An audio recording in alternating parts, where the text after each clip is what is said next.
In this video, I will share some tips and tricks to write an effective email.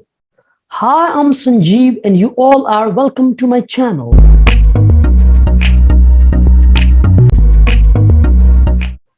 Starting with the major components to be included in email. So these are some. You need to start from and to: subject, salutation, opening sentence, body paragraph, closing sentence, and signature. So these are 1, 2, 3, 4, 5, 6, and 7. These are the 7 major components of an email.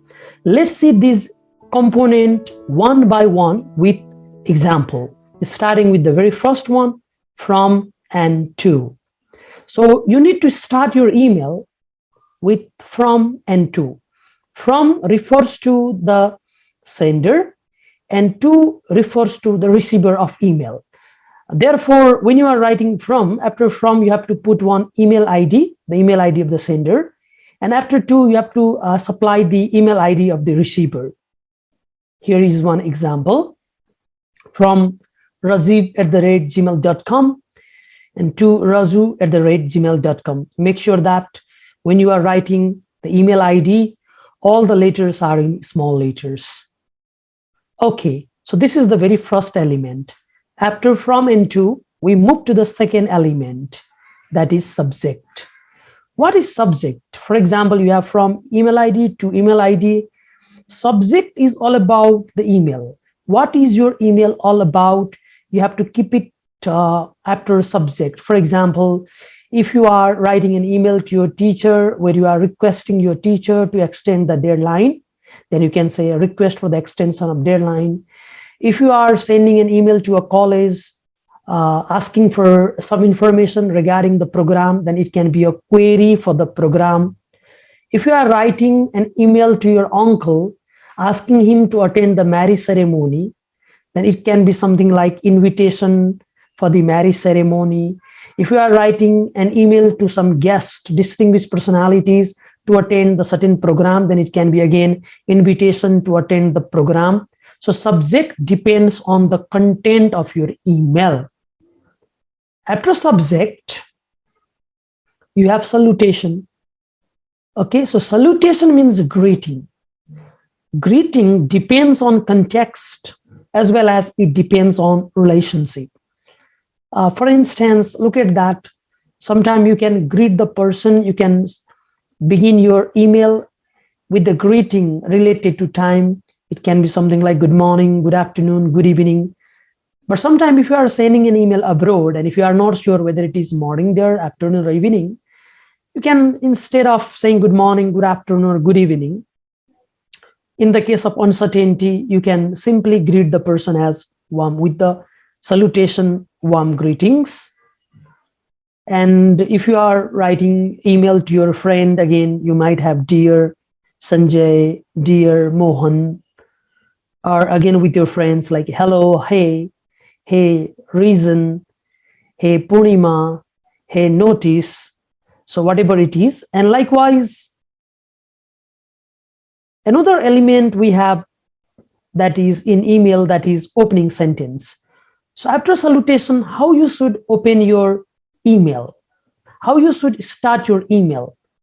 Opening sentence is very important, and one of the very, very common opening sentence in email is this very one, which says, I hope this email finds you well. It's quite formal kind of opening sentence, especially if you are writing an email to someone whom you don't know personally or to someone very senior to you who deserves your respect. So this is, in that case, you can start your email with this very formal statement, I hope this email finds you well, or I trust you are doing fine. And if you see the third sentence, I hope you are all fun and frolic.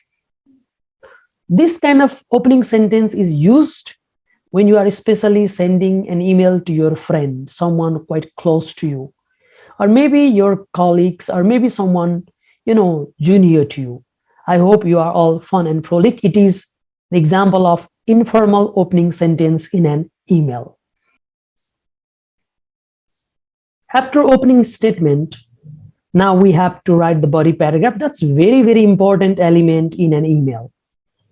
So you can start your body paragraph with a sentence like, I'm reaching out about, I'm getting back to you about, this is to follow up from, or as discussed in the foregoing discussion. So when you see the first statement to start the body paragraph, again, it depends upon the context. For instance, if you have already discussed something in your previous email, then you can start your body paragraph with the second sentence, I'm getting back to you about. Or for the first time, if you are writing an email to someone, where you want some information from that person, or where you want to convey some data or some message to that person, then you can start with the first statement, I'm reaching out about. Or if you have already discussed something and as a follow-up, if you are sending the email, then you can start with the third one, this is to follow up from. So as the body paragraph, the starting of body paragraph, it depends on the context and the content of the email. After body paragraph, you have finally closing sentence. It is the time to wrap up your email. So I look forward to hearing from you soon. Looking forward to a prompt response. I would appreciate your prompt attention to this matter. So here again, content of email is important. If you want permission from someone, or if you want to hear something from the person, from the very receiver of email, then you can start with the very first one, I look forward to hearing from you soon. Or if you have drawn someone's attention to a particular matter, then you can take the third sentence, I would appreciate your prompt attention to this matter. Or if you are looking for someone's advice, someone's suggestions, you are in trouble, you are in problem. For instance, you are in a financial crisis and you exactly don't know how to overcome that. And if you are asking for the suggestions with your friend, you have sent an email asking for the suggestion, advice, how to overcome this financial crisis, then you can take the last statement, please advise as necessary. So again, the closing sentence also depends on the content of email. After closing sentence, you have signature. So you can say, best wishes, yours sincerely, have a pleasant day ahead, best, cheers, or sending you positive vibes. If you are someone senior, then you can start with best wishes or best, sending you positive vibes. If you are quite junior and if you are writing the email to someone and if you want to appear quite polite and respectful, then you can take the second one, yours sincerely. And if you are writing an email to your friend, then you can take the word like best or cheers, and after signature. And here is a sample of an email in which a student is requesting the teacher to extend the deadline for the submission of assignment. So you can see from written by Rajiv Niraula to the professor thapaarun@gmail.com. Subject is extension of deadline. And you can see the greeting, good afternoon, sir. I hope this email finds you well. I'm reaching out regarding the deadline of assignment submission, and thereafter you have to explain what assignment was given, what was the deadline, and why you are unable to submit the assignment within the deadline. What is the very cause? What is that very reason?